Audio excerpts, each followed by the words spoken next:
Fee బకాయిలు 6,000 కోట్లు private nursing కాలేజీలు బీఆర్ఎస్ హయాంలోనే చెల్లింపులు బంద్ కాంగ్రెస్ సర్కారు వచ్చిన విడుదలగానే నిధులు వన్ టైం సెటిల్మెంట్పై ప్రభుత్వం దృష్టి సాధ్యం కాదంటున్న కాలేజీ యాజమాన్యాలు స్టాఫ్ నర్సుల భర్తీ నేపథ్యంలో సర్టిఫికెట్ల కోసం క్యూ ఈ ఫీజులు చెల్లించకపోతే సర్టిఫికెట్లు వస్తలేవు రాష్ట్రంలో నుండి ప్రైవేటు కాలేజీలకు రావాల్సినటువంటి ఫీజు రియంబర్స్మెంట్ బకాయిలు 6,000 కోట్లకు పైన పేరుకుపోయినాయి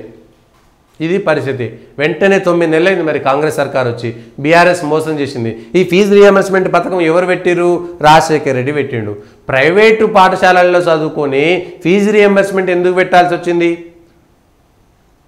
ఒక్కసారి ఆలోచించాలి విద్యా వైద్యానికి లక్షల కోట్లు వేల కోట్లు ఖర్చు పెడుతున్నటువంటి ప్రభుత్వము ఆ వ్యవస్థను చక్కదిద్దుకోవాల్సింది పోయి ఇవాళ ప్రైవేట్ కాలేజీలో చదివించి విద్యార్థులకు ఫీజు రియంబర్స్మెంట్ ఇచ్చి వాళ్ళు దేవుళ్ళలాగా కొలవబడాల్సినటువంటి అవసరం ఏమొచ్చింది ఇవాళ ప్రైవేట్ కాలేజీలకి ఆరోగ్యశ్రీలు ప్రైవేట్ కాలేజీలకు ప్రైవేటు వైద్యశాలల్లో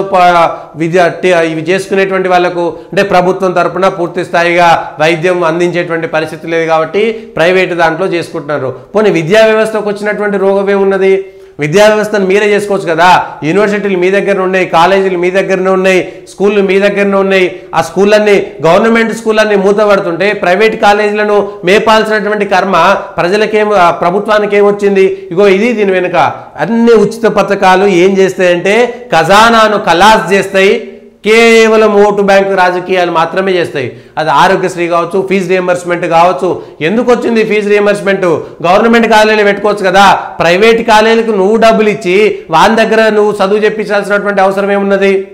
అంతకంటే తక్కువ అవుతుంది లేదా మీరు ఆల్రెడీ ఉన్నటువంటి దాంట్లో వ్యవస్థను ఇంకొంచెం మేనేజ్ చేసుకుంటే ఈ ఫీజు రియంబర్స్మెంట్ ఇచ్చుకుంటే ఈ 6,000 కోట్లు 7,000 కోట్లు ఇచ్చుకుంటే ఎన్ని గవర్నమెంట్ కాలేజీలు ఎన్ని యూనివర్సిటీలు వల్ల మెరుగయ్యేటివి యూనివర్సిటీలకు వైస్ ఛాన్సలర్ నియామకం చేయడానికి 9 నెలల నుంచి సెర్చ్ కమిటీలు కూర్చుంటలేవు వైస్ ఛాన్సలర్స్ ఇప్పటిదాకా చేయడానికి అవసరం లేదా ఇన్ని రోజుల వీసీల నియామకానికి కావాలని కుట్ర కాదా ఇది ప్రభుత్వ వ్యవస్థ ప్రభుత్వ విద్యా వ్యవస్థను నాశనం చేసేటువంటి కుట్ర కాదా ఇది ఉచిత పథకాల పేరు మీద ఎవరో ఆయనకు పేరు రావడం కోసం ఒక ముఖ్యమంత్రి లేకపోతే వాళ్ళ అవసరం కోసం ఉచిత పథకాలు ప్రభుత్వ ఖజానాకు చేటు చేస్తున్నాయి ప్రజలకు చేటు చేస్తున్నాయని ప్రజలు మర్చిపోతున్నారు మాకు ఫీజు రియంబర్స్మెంట్ వచ్చేస్తుంది కాబట్టి ప్రైవేట్ కాలేజీలు గొప్ప ఎందుకైతే ఒకప్పుడు గవర్నమెంట్ కాలేజీలో సీట్ రాకపోతే దేవుడా అనుకుంటా ప్రైవేట్ కాలేజీకి పోవాల్సి వచ్చేది ఇవాళ గవర్నమెంట్ కాలేజీలకు పోయేటువంటి దిక్కు లేదు ఆఖరికి ఉస్మానియా యూనివర్సిటీ లాంటి యూనివర్సిటీలో ఇంజనీరింగ్ సీట్ వస్తే దాని మీద ఒకప్పుడు ఫస్ట్ ప్రయారిటీ ఇచ్చేది ఇవాళ ఉస్మానియాలో సీట్ వచ్చినా కూడా పట్టించుకుంటలేరు టాప్ స్టూడెంట్స్ ఒకప్పుడు ఉస్మానియాలకు పోవాలంటే అదొక గొప్ప ఉస్మానియాలోనే ఇంజనీరింగ్ చేసిన ఇవాళ 60-70 దేశాలలో ఉస్మానియా యూనివర్సిటీలో చదువుకున్నటువంటి వాళ్ళు ఎంతోమంది ఉన్నారు మన దేశంలో కానీ విదేశాలలో కానీ ఉస్మానియా స్టూడెంట్ అని ఒక ఐఐటీలో చదువుకుంటే ఎంత గొప్పగా ఫీల్ అయ్యేటోళ్ళో ఉస్మానియా యూనివర్సిటీలో చదువుకుంటే కూడా అంత గొప్పగా ఫీల్ అయ్యేటువంటి వాళ్ళు ఇవాళ ఉస్మానియా యూనివర్సిటీలో చేరడానికి కూడా ఇబ్బంది పడుతున్నారు జేఎన్టీయూలో చేరినటువంటి వాళ్ళకు కూడా సాధారణ స్కిల్స్ ఉండలేవు ఎందుకు ఇట్లా జరుగుతున్నది ఫీజు రియంబర్స్మెంట్ పథకానికి 6,000 కోట్ల రూపాయలు వచ్చినాయి ఇవాళ 6,000 కోట్ల రూపాయలకి ఇంకో 5-6 వేల కోట్లు పెట్టుకుంటే బ్రహ్మాండమైనటువంటి విద్యా వ్యవస్థ రాదా స్కూల్ టీచర్లు స్కూల్ ఎడ్యుకేషన్ మీద లేకపోతే ఇంటర్మీడియట్ ఎడ్యుకేషన్ మీద డిగ్రీ ఈ సాంకేతిక విద్య మీద రాష్ట్ర ప్రభుత్వం ఒక ఏడాదికి ఎంత ఖర్చు పెడుతున్నది ఎన్ని వేల కోట్ల రూపాయలు ఖర్చు పెడుతున్నది అంత ఖర్చు పెడుతుంటే ఒక ప్రైవేట్ కాలేజ్ ఎంత ఖర్చు పెడుతుంది ఒక ప్రైవేట్ ఇంజనీరింగ్ కాలేజీ విద్యార్థులకు ఎంత ఖర్చు పెడుతుంది ఒక గవర్నమెంట్ ఇంజనీరింగ్ కాలేజీలో విద్యార్థులకు ఎంత ఖర్చు పెడుతుంది మరి గవర్నమెంట్ విద్యలో నాణ్యత ఎందుకు తగ్గుతున్నది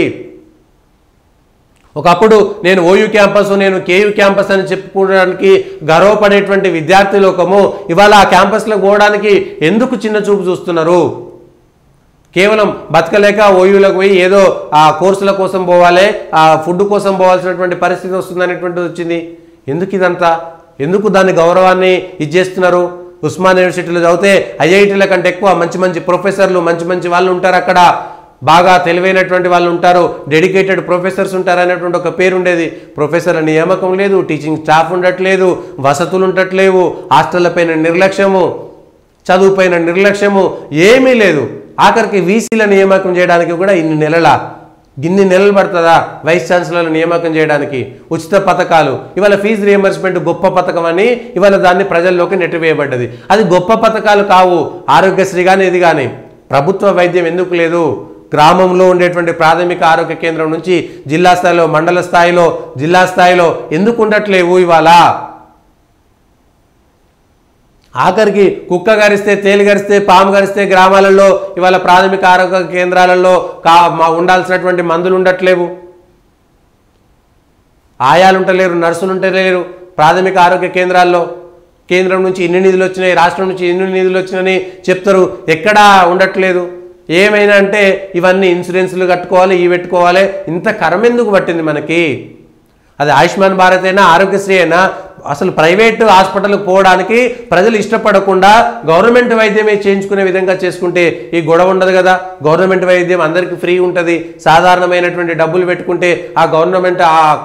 హాస్పిటల్ మెయింటెనెన్స్కి వచ్చేస్తుంది. గవర్నమెంట్ స్కూల్స్లో కూడా కొంత ఫీజు కట్టితే ఇక కొంత వేరుకుంటుంది. అన్నీ ఉచితంగా ఇస్తుంటే గవర్నమెంట్ స్కూళ్ళల్లో పోతలేరు. గవర్నమెంట్ హాస్పిటల్లో పనిచేసేటువంటి వైద్యులు, వాళ్ళ కుటుంబ సభ్యులు గవర్నమెంట్ హాస్పిటల్లో ట్రీట్మెంట్ చేసుకోరు. గవర్నమెంట్ టీచర్లు వాళ్ళ పిల్లల్ని గవర్నమెంట్ స్కూళ్ళకు పంపించరు. గవర్నమెంట్ ఉద్యోగులు గవర్నమెంట్ హాస్పిటల్ పోరు, గవర్నమెంట్ స్కూల్కి పోరు. మరి ఏం జరుగుతున్నది? దీనిపైన రాజకీయ పార్టీలన్నీ ఉచిత పథకాలు చేయబట్టి ఎంత నాశనం అవుతుంది ఈ దేశం అనేటువంటి దాన్ని ఇంతకంటే మనం ఏం చెప్పగలుగుతాం? ఈ ఉచిత పథకాలు చేయబట్టి